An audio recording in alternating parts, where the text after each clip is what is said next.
Comme un symbole, un mur de carter moteur en fonte est érigé par les salariés. Et le poids lourd venu prendre son chargement repartira à vide. Un peu plus tôt, ils étaient plus de 200 rassemblés à l'entrée du site. Et la bonne nouvelle, je dirais, mais même si c'est vraiment le strict minimum, puisque c'est logique, nos salaires du mois de juin seront payés. C'était une des principales inquiétudes. Les salariés ont appris que leur salaire de juin serait payé, mais pas de quoi rassurer totalement. Juin semblerait être garanti.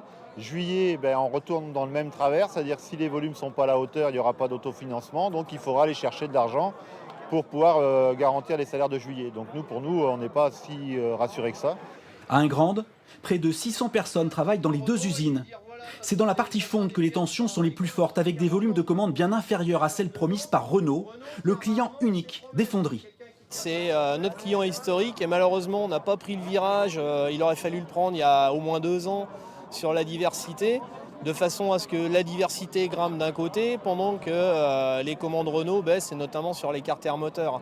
La situation est compliquée, très compliquée. Il faut qu'on boucle nos négociations avec Renault, qu'on envisage toutes les solutions possibles.